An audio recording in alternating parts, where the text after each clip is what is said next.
The views and opinions expressed on this program do not reflect the company, owners, management, staff, clients, or partners.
Alrighty, welcome to another end-of-year recap. Larry Marshall Jr., myself, Jamel Hardtman, the Daily Hour. We're going to be reflecting on the year that was in sports for 2025. Let's jump right into it. Larry, Bermuda had a World Cup campaign that has been judged by some as a reality check, some as successful to make it this far, and some saying as far as standards, it was poor. Regardless of how so many people feel, Bermuda did get pretty far considering what they were up against. I don't think as Bermudians we necessarily manage our expectations when it comes to sports on the international level. I think that we tend to think it's easier than it is. I actually said recently that there are a lot of positives that we can possibly take from this. And when I say positives, one of the positives is our expectations, manage them. One of the positives that I believe Bermudians should take from this recent World Cup campaign is that we now know how to manage our expectations. Although we have so many more footballers playing outside of Bermuda, we have never really had the discussion about the levels that they're playing on, right? You cannot expect people who are playing at a lower level or local football going up against people who are playing at the highest level. I was in a conversation recently with someone in Bermuda, someone who played football during their day, and they said to me, PHC has been up there, either won the league or been up and around winning the league for the last few years. And one of the only local players that was in that national setup was on the bench from PHC. You also had, I believe, Detroit Bell, goalkeeper from North Village. There's some signs, there's some positives that if you want to represent Bermuda, it's going to be tougher to do it as a local footballer. But another positive is Bermuda may now have to go the route of the Curacao or the Jamaica or the Trinidad, and that is identify players through ancestry with connections to Bermuda that can help bolster the squad. Okay. I don't know. You said a lot. Mostly I agree with. You and I, we talk quite regularly, especially during this thing. And let's be quite frank, the World Cup football campaign was the biggest sports story of the year. Bermuda has not been in a position to get to the World Cup. We haven't reached the final stage of CONCACAF qualifying in many years. And, I think you used a lot of terms about being realistic. And, we went in ranked fourth in our group. We had Trinidad, Curacao, Jamaica, and then it was us. And Curacao historically went through, right? We were ranked fourth and we performed fourth, right? And I think so let's back up, right? It started the previous year when we had to play 2 games, and then we finished off those 2 games in early June. And one game to get through, our last game was we had to win in Cuba. Cuba historically has been a tough opponent for Bermuda. And to get a win in Cuba to get to this final qualifying stage, I thought was remarkable. I said to myself, this will probably be our ceiling. I myself did not think that we would qualify. I hoped, obviously, like every Bermudian, Mhm. but recognizing who we start to come against, it becomes difficult more and more. The higher up you go in sports, it's the small margins, Mhm. your weaknesses, your mistakes, those types of things get exploited. And I think the very first game, National Stadium was packed. We had the Gumbays, Mhm. colors, Bermuda, we shared out, right? Because I mean, I think we thought that it might have been more Jamaicans than Bermuda. No, it was packed with Mhm. Bermudans. And early on, we saw Jamaica was the superior team with their pace, their speed, their power. And, we did compete a bit, but we saw that this was a different level. And I think consistently throughout the campaign, we saw that. However, we cannot regard that we got her because, again, in this high level sporting world, it's steps, right? You just don't go from never qualifying to her, Mhm. or you just jump, right? It's stages and things. And my fear is with Bermuda, as what we saw with cricket, as what we Mhm. in other sports, is we get to a high level and then we regress. And that's something I'm really hopeful that we don't do. I think we have to build on this. We have, as you said, a lot of individuals that are overseas. How But do we do? but Do we? you say it to me all the time, though, Larry. You always. I don't know if you do it just to challenge me sometimes, but you always say, "Did we regress, or have others developed further than us, or more than us?" Right? I think it's a bit of both in this circumstance, Hmm. right? I think a regression took place, and the regression takes place because we don't grow, Hmm. right? I often look at what we deem as two things that I think we don't take as serious that I know in other jurisdictions at the highest level they are tightening up, and that's strength training and nutrition, Hmm. right? Um, and this is through talking and seeing other people with what they're doing and whatnot, right? Hmm. And then you look at Bermuda, and it's almost like sometimes it feels like we're falling down and different things. That's a strength training flaw, Hmm. right? And it's just little things that I think get exploited at this higher level. So going forward, can we sharpen up? Can we get these little things together? Because at the end of the day, we're not gonna go further if we don't maximize what we can. The Hmm. other thing that I don't hear many people saying is physically, Bermuda will struggle sometimes. We don't have these 6'4" players. Um, we're usually the shortest that we're going up, especially when we get to higher level competition.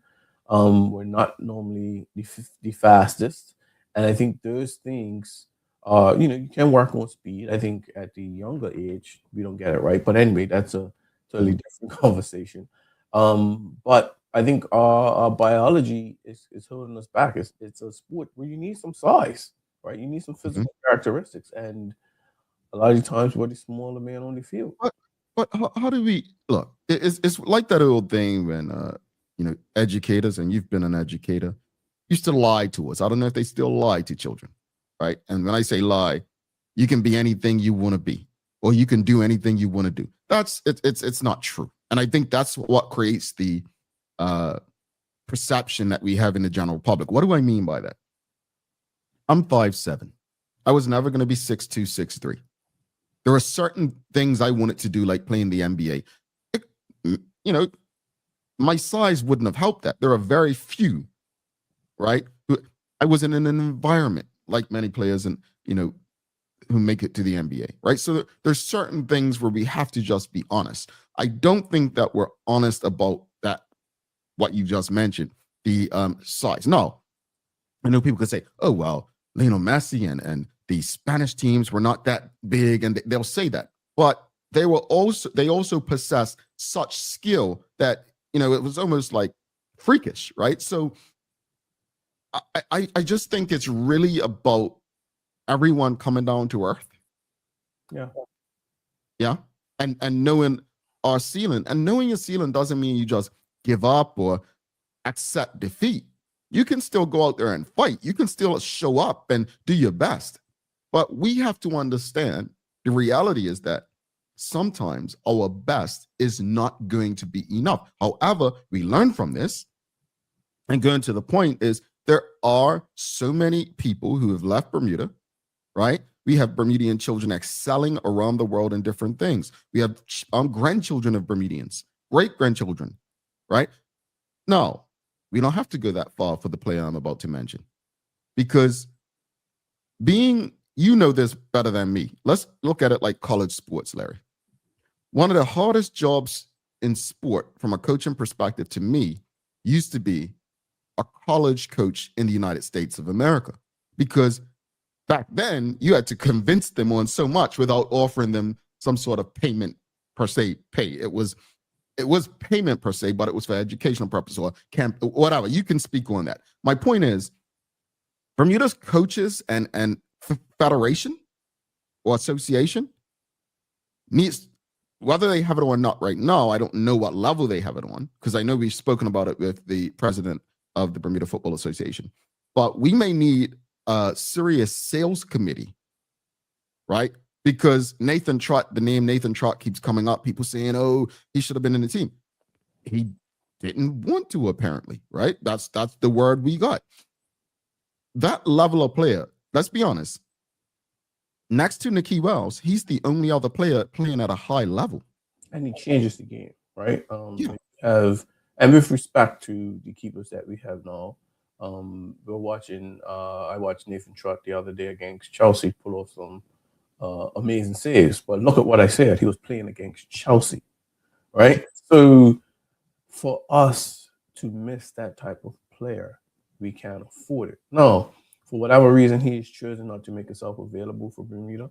And I think that's rather unfortunate, because if you want, I think you would take a world-class striker, and then next to that, you'll take a world-class goalkeeper, right? Mm-hmm. Because now a few more saves could be made that keeps us in the match, right? Mm-hmm.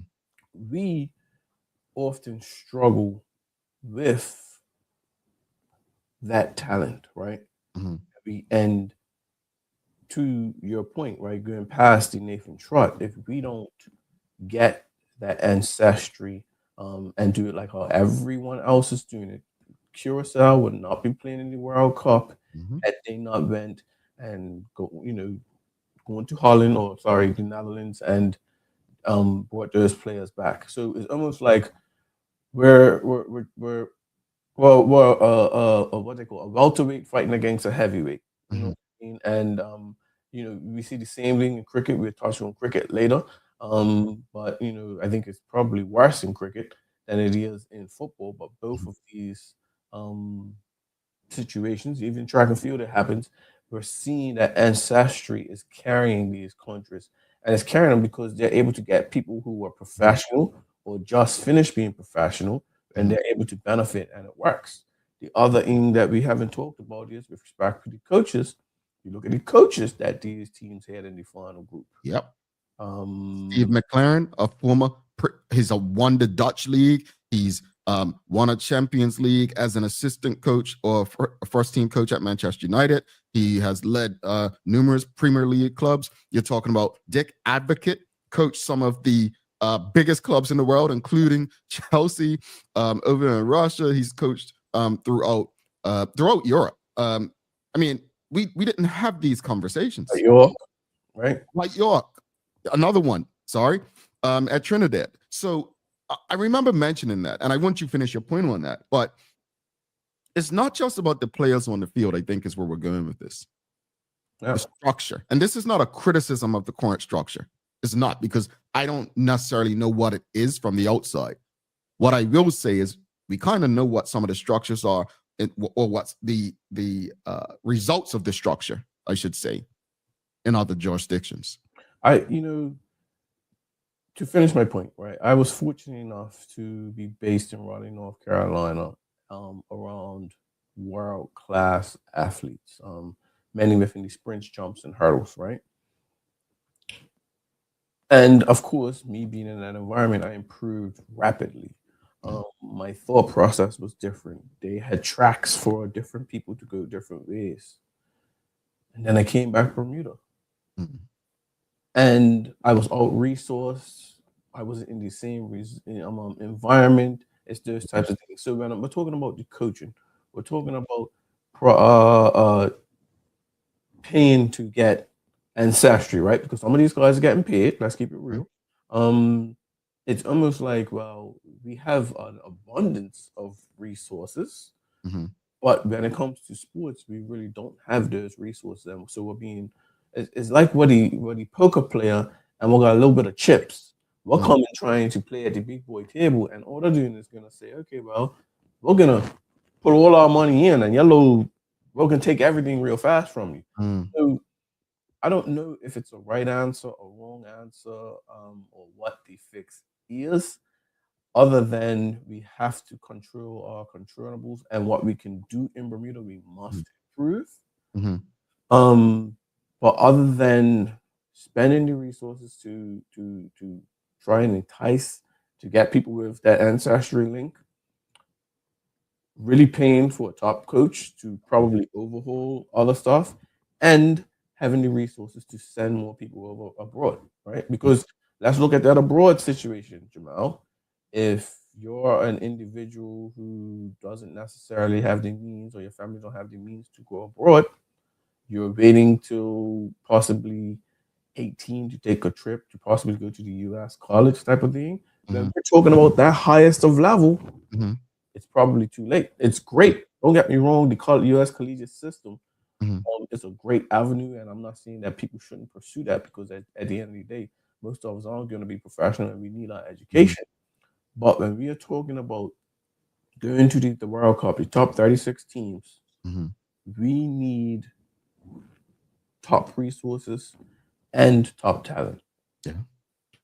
Yeah, I would say the verdict on football as far as our development and potentially making it to a World Cup really comes down on us being realistic and managing our expectations, us expanding the field of who we're looking for. Notice none of us have spoken about money or investment, right? You indirectly did in terms of getting like a coach and so on, but it really comes down to sometimes doing things differently rather than just spending. And sometimes doing things differently means it may be players who have absolutely no connection to Bermuda beyond ancestry. Um, and this is no disrespect to the players who love to represent Bermuda and have represented Bermuda. Uh, the reality is that we want to see people we know represent us so we can cheer them on. But sometimes it's going to take people who are not connected to us to take us to that next level. And then what can we learn from them to usher in a new generation? Football has changed, Okay. it's changed. World Cup, yeah. Let's transition. Bermuda Day. So I know running is your thing and track's your thing. And as a former winner of the Bermuda Day half marathon, uh, what was it like? I mean, Sean Trott, after years, it reminded me of Jay Donowa. For years, Jay Donowa, second. And, I think it came to a point, everyone, including myself, like even yourself, wanted to see Jay cross that line first. And he eventually did. Sean Trott, maybe not as long, but he finally got his first place. He finally took first this year. What are your thoughts when you look back at that race, Larry? Having run it, but also just understanding how running works. Yeah, very interesting, right? And the day of, it was an extremely overcast and humid day, so the conditions were horrible for the athletes, and it's just so difficult to prepare for May 24th. And I don't think people get it. And in a snapshot, I'll tell you why. Bermuda's winters can go so long, right? And you go March and April, even mid-April, it's cool. And now it's April 25th. And then it goes to May 3rd, and humidity just spikes up. So you Mm, have no chance to prepare in those conditions that will be like race day.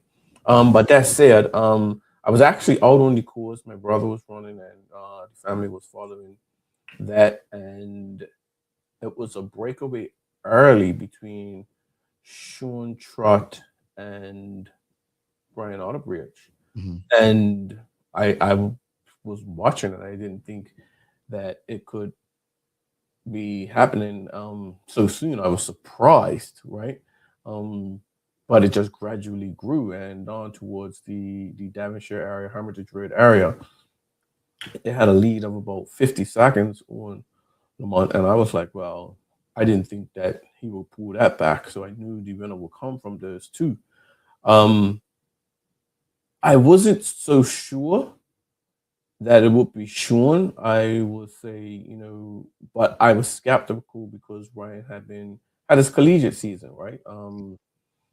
And he was running, yes, and he was, running a lot to try and get, how he was doing. So I didn't know if he had as much Mhm. distance in his leg. But what I was very happy was the move that Sean made was decisive Mhm. and strong. And once I saw that because I was watching on my phone, also I said, okay, well, he's got it.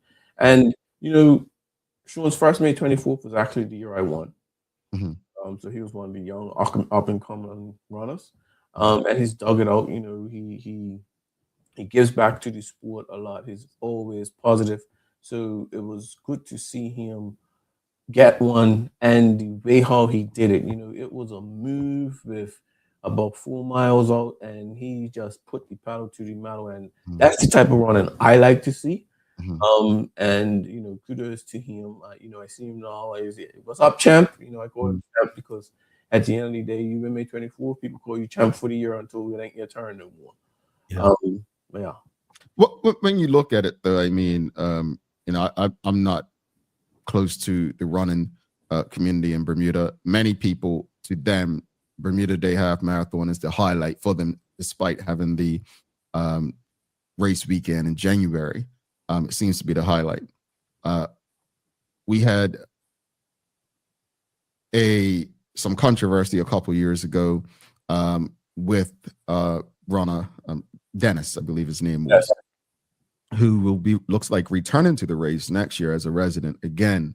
With Sean Trott, you won it, and then injuries took their toll. He's finally won it. You know what I mean? What does that mean for him as a Bermudian who's participated and finally got it? And then again, yourself, you never really hit the levels. What would you say to him to just like until the next race comes? Because we don't know with sport. It could be as short as a snap of fingers, or you can keep going and have many years at it. Yeah. And Sean being in his mid-30s now, I know he would take this and be so grateful for it. Um, and he did all the work to have that. But the hardest part will he be motivated to keep it at it. Sometimes to repeat as champion, you need things to go your way. And it's no exact science because you pick up a niggling injury, you Mm, tired, you may rest on your laurels, like, hey, I'm did it. I don't know exactly how I was feeling. He would know. And he would know that he has to motivate himself again. But the thing is he's got his one. And at the end of the day, no one could take it from him. mm, I myself would like to see him carry on and be strong. I know he had right now. mhm, He last I checked, he wasn't in a build up. Once his build up goes, if that goes all well, I'm sure it should be a group of guys that are around the same ability level that mhm, should be vying for it. And I think for the public, that's what we want to see. Um, Tight races with people together. Blowouts, well, I like to be a blowout winner. Um, because that's what you want. But for the spectators, blowouts mhm. really aren't. Let's talk about Ryan Otterbridge. I mean, second 2 years in a row to two different people mentally. What does that do? Um, it can be. It's two ways you look at it. All right, he's young. He's had a collegiate career both times when he's came second, and now try and do some post collegiate work to qualify for some competitions. Where does that fall within the May 24th calendar? Does your races on the track conflict with that?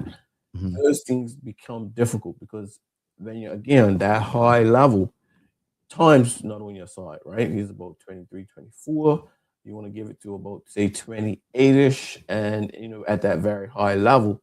So I'm sure he'll take those positives. Mhm. The realistic thing is sometimes these could be his best chances, and he's one that I would like to see get one. But you never know who comes into form.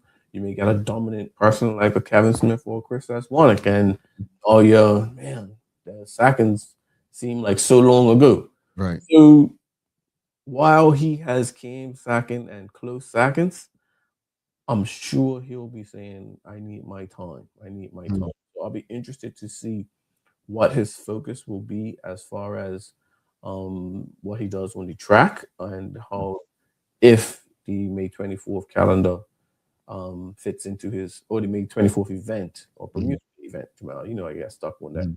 The Bermuda Day event Mhm. fits within his calendar. But definitely, I think he is the most interesting one because he's overseas, but he's not in school anymore. So Mhm. we'll see.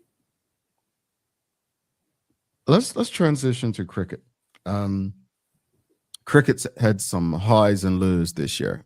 Cricket, in my opinion, it can't compare. You see people saying, well, cricket's the only one that's made a World Cup. Completely different. There are definitely not near as many federations of cricket that there are football. I just think it's apples and oranges, but they are correct. We did make a World Cup, participated in a World Cup of cricket in, what was it, 2007? And since then, people just feel like cricket has fallen off. The 2020 format took off over 2 decades ago, probably now. Changed the way, it made it more exciting for the fan. First test cricket and open cricket. But there's so many things with cricket now in Bermuda. I mean, you've got the BSI, right? You've got obviously Eastern County is a big thing. I'm not saying that to disrespect Central and Western County, but Eastern County is, just on another level. It was like a cup match junior. But the things that seem to be getting most of the attention when it comes to cricket is not necessarily always the performance. It wasn't just at cup match that we had some issues that pretty much people will remember the game for more, but also Eastern Counties when it looked like Delray Rollins was apparently dropped, and people reacted in ways that probably were not best for the game. And this goes back to what I said about football and managing our expectations, right? No, I'm a Bay fan, right? When it comes to Baylor's Bay, that's the team I choose to cheer for in cricket. But I also understand that we have humans, not technology, running these amateur sport. I'm sure Delray in his mind knows I played at a professional level. If we had, video assistant or replays to assist the umpires, a call like that would have been overturned. But he benefited from it the year prior. If I'm not mistaken, it might have been a year prior against the same opponent where he was caught. I think that was the situation I remember. Caught and went on to make a lot of runs. I'm not saying either situation is right if it's truly wrong. What I'm simply saying is that, look, these are not professional athletes. These are not professional sports. When I think of sport in Bermuda, I think about community, collectiveness, competitiveness, right? I think of things, bragging rights. I don't think about money or hate or dislike or, um, violence or, bad behavior. Cricket has, in the last year, shown us every kind of event, personality that we can possibly see in Bermuda. And I guess the question is, like, what's the good we can take away, and how do we move forward and correct the bad? So plenty of good and plenty to make you sit back and ponder, well, how did we get here, right? We start the year off with the domestic season as it's going, and it takes a break. And Bermuda Smash Invitational that took place in early June. Yeah, early June. Um, High quality cricket. We have overseas players with the four teams made up, mixed in with the locals. And I was fortunate enough to work that event and saw high quality performances from overseas and local players. And that was good to see because it showed that our players can um, really perform, right? I was interviewing a gentleman from Barbados. He played for the Smith Sixers. His name's escaping me right now. And he spoke about the team performance and he highlighted, I want to say, Crazy played for Somerset and Cop Right. Match played for the Cuts also. And he spoke about how tight he built and how he was so impressed. Again, we saw Taryn Frey, who was the MVP of the tournament, who won the league. Won the trophy with his team as captain. High performance. We saw George O'Brien, very impressive. So again, that foreign professional element mixed Mhm. with local. We saw some locals come up. No, I'm not going to say like everything was peaches and cream. There was some discipline issues. I know some players had to go before the discipline commission committee because of let's keep it real, behavior issues or conduct, right? And as we move past that time, getting to the summer classic of Cup match in Eastern County, Mhm. it's like we don't talk about the quality performances of the cricket. Mhm. We end up talking about the mess.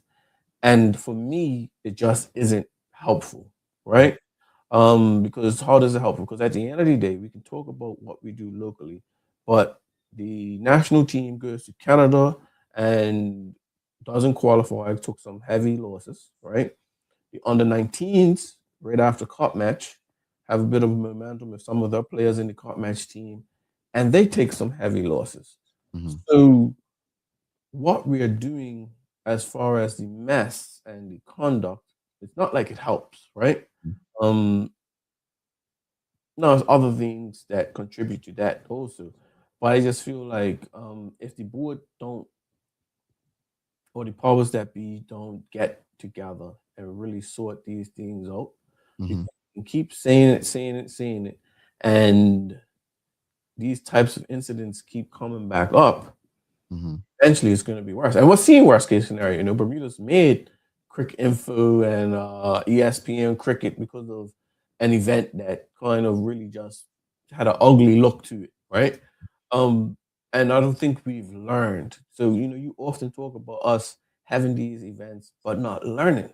Mhm. So where do we go from here? And I think the associations, whether it's Eastern Colony, the Cartmaster clubs, the board, the organizers of the Smash Invitational, someone has to say, "Hey, this is a standard, and we're Mhm. sticking with you." And at the end of the day, if you can't comply, see you later. Mm. That usually doesn't happen, which is why I think this is just snowballed out of control. Mm. Yeah, I think it's something that is controllable. And it's controllable in this respect. It's amateur sport. And I keep saying that because I don't think some of us understand this is amateur sport. This is community sport. Um, and when I say it's controllable, it shouldn't only be about winning. If you remember what happened cop match selection night, people were pretty shocked that the young fella who played last year for Somerset, is his name Jamal Proctor? Yeah. Proctor, was dropped. And the conversation that was shared was, not directly to him, but we want players not to rest on their laurels, and your spot's not promised, right? It may take more of that, not just because of the cricket, but because of the attitude and what we want to represent. For some people, being able to represent a club for cup match is a greater achievement than representing Bermuda on any level. But we have to make sure that they understand that, if you're going to represent any club or organization in Bermuda, they have to have standards. They have to have standards, because this is beyond cricket. Every year, especially in sports dominated by Black people, people are asking for funding. We make it more difficult to attract funding when we're not carrying ourselves in a way where people would want to align with us, right? So my hope is that, our community clubs, our organizations, our associations will do a better job, and not saying they're doing a poor job, but do an even better job of holding people, players, officials, members accountable, and ensuring that we get rid of the kind of behavior that's bringing the game into a space where it takes away from all that so many are putting into it. So some difficult things will have to be done, Jamel, and I don't think the powers that be for most of those organizations that you spoke on, they're not ready to do it. Because if a star player has to get sat down, or a team will suffer because of certain things that's going on, the club officials or people within the certain boards or committees, they don't want to see that happen. So I think I often use the school analogy, right? You have the child who's misbehaved, and you keep talking, and it's no removal, or you remove and you have a little talk, and they come back and nothing changes. It emboldens them, right? They know that nothing's going to happen. They feel that it's needed. They're too good for the team to go on and whatnot. And I was different. I'm took a star person from the relay team because of conduct. Check you later. Go in the stand, pass me a jersey, and I'll go on with the next person. Of course, school versus higher level is the difference. So I'm not saying that that's as easy, but it's some hard things that can be done. And I was done on the first day when some of the stuff really looked bad at Cup Match, and all I'm looking at is the sponsors, right? Seeing the paint on the field and those types of things, and with the lastly, with the climate of Bermuda, this type of things that we are seeing can spill over.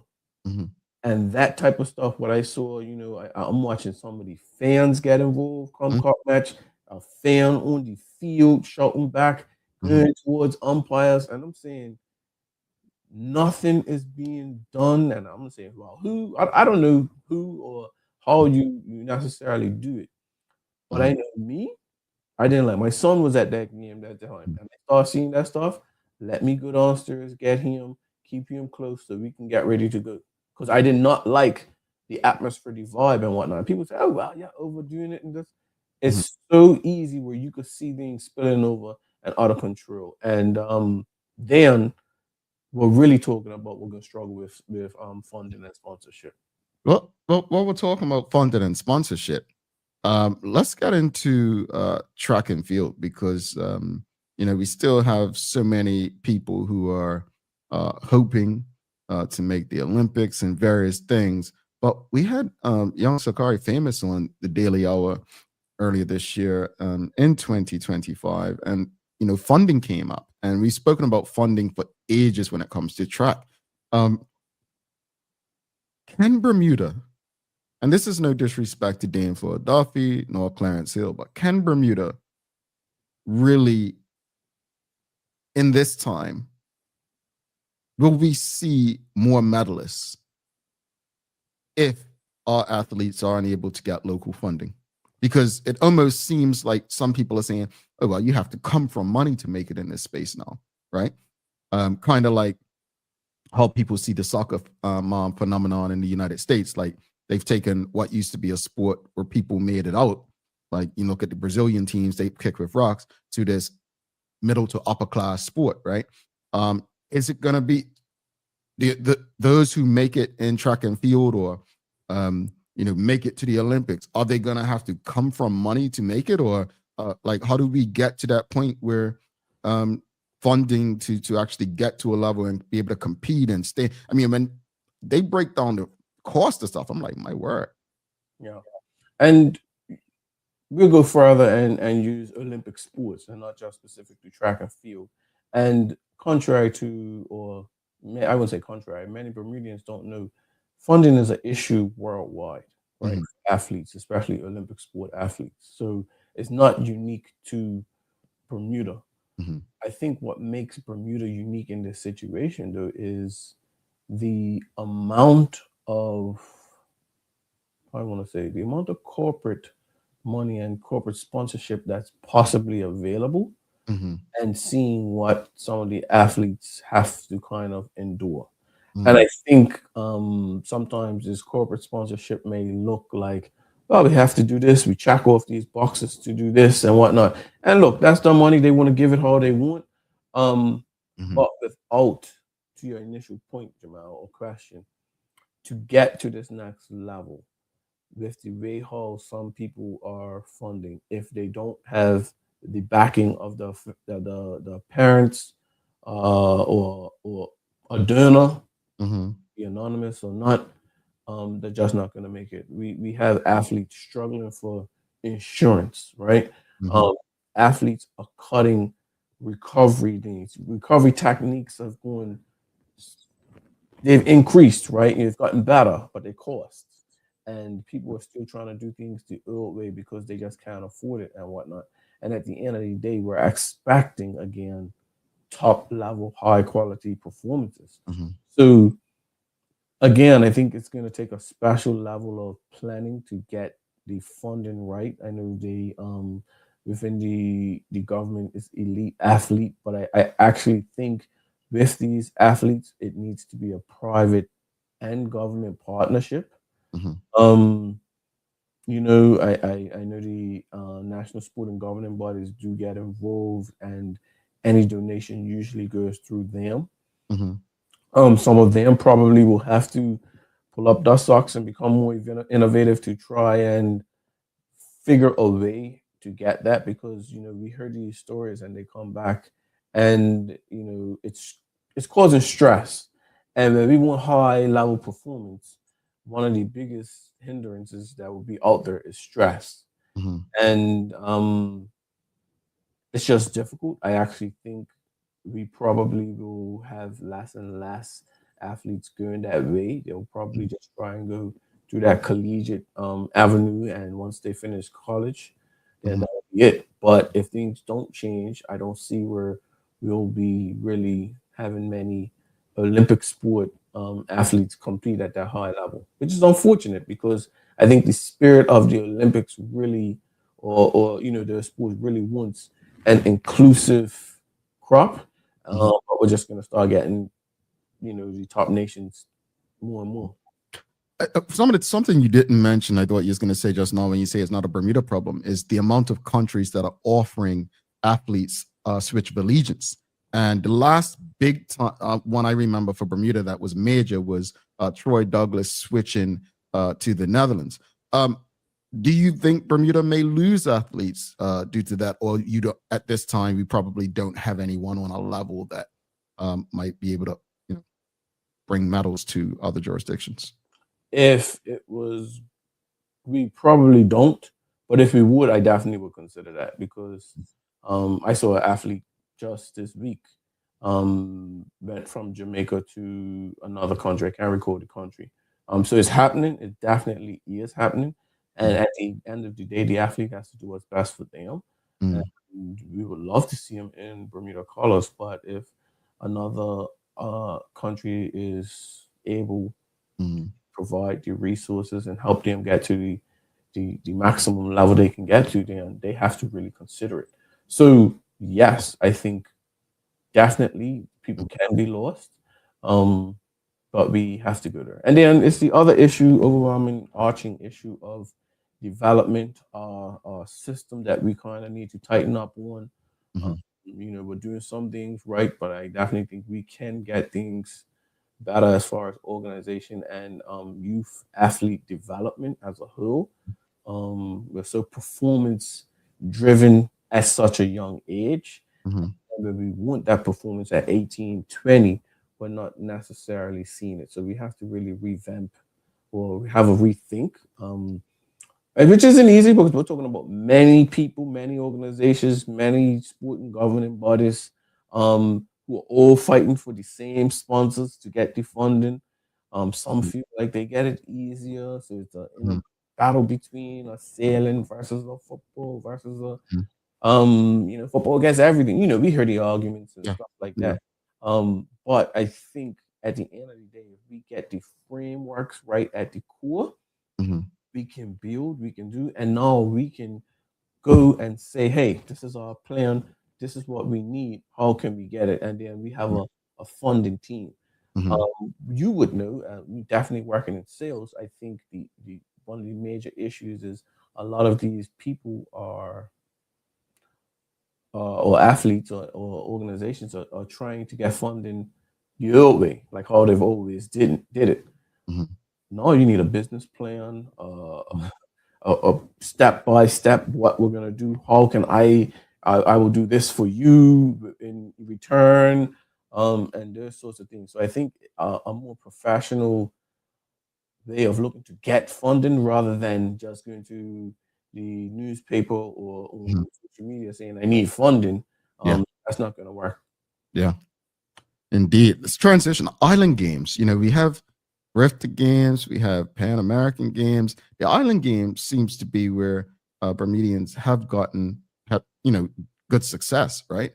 The football teams, women's football success. I believe the third gold medal for the women's team in particular. The men won last year as well. Some people may say, oh, it's only the island games, but from an athlete's perspective, stuff like this can build confidence, right? It can say, you know what, that may be that level, but it's experience, it's international experience, and it could do wonders, right? Yeah, I think as with everything in Bermuda, it comes down to, well, is it worth it financially, right? Mhm. And the cost can kind of balloon when you're going to Guernsey, Gibraltar. Usually it's in Europe, from what I can remember, right? But to your point, I completely agree. Higher level competition, while it might not be a Pan Am Games or a World Cup qualifier, we're able to do it. I think also, Jamal, the island game allows residents to compete for Bermuda. Mm. And in sports like, say, a squash or badminton, where if an expat who's been living here for a time can go, I think that's what has to kind of the model we have to look for. We have to be more inclusive because our talent pool, if we're honest, just is not big enough.